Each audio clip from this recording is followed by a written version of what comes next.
আবার ফিরে যাচ্ছে। কেন? ব্রাহ্মণী মা ঘুমোয় না, পরমাণু লেখন করবো কি করে? নিদ্রাকে ডাকো, নিদ্রা দেবী, ও নিদ্রা। প্রভু কেন স্মরণ করেছ? যাও, ওই যে ব্রাহ্মণী মা তার ছোট্ট মেয়েটাকে কোলে করে নিয়ে কৃষ্ণনাম গাইছে, ওই ব্রাহ্মণী মাকে আক্রমণ করো, ওই ব্রাহ্মণী মা যেন কিছুক্ষণের জন্য ঘুমিয়ে পড়ে, তাহলে আমি না কন্যার পরমায়ুরা লিখন করতে পারবো।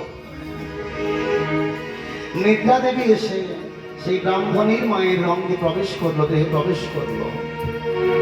যেই দেহে প্রবেশ করলো এমনি ব্রাহ্মণী মা নিদ্রাচ্ছন্ন হলো। নিদ্রাচ্ছন্ন হয়ে গিয়ে ওই নিজের মেয়েটাকে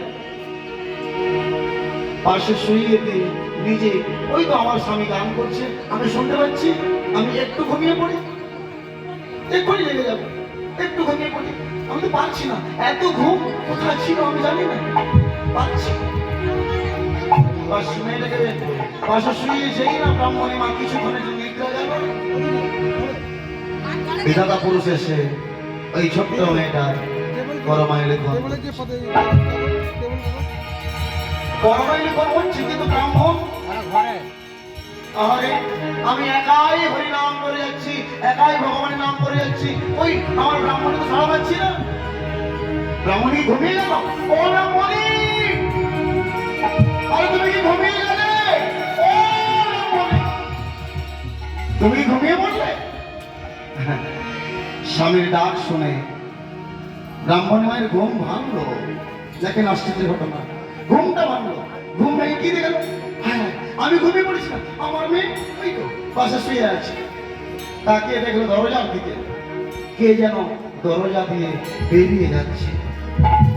এমন সময় বিধাতা পুরুষের একটা চরণ ভেতরে, একটা চরণ বাইরে, বাইরে বেরিয়ে যাবে, ভেতরে চরণটা তুলে বেরিয়ে গেলেই আর পাওয়া যাবে না। ব্রাহ্মণ ছুটতে গিয়ে আচারকে ওই চরণটা জড়িয়ে ধরে ফেললো। তুমি কেন এসেছিলে, কি কারণে এসেছিলে, কিসের জন্য এসেছিলে বলো? মা তুমি আমার চরণ ছাড়ো, আগে বলো তুমি কে, কেন এসেছিলে? আমি বিধাতা পুরুষ।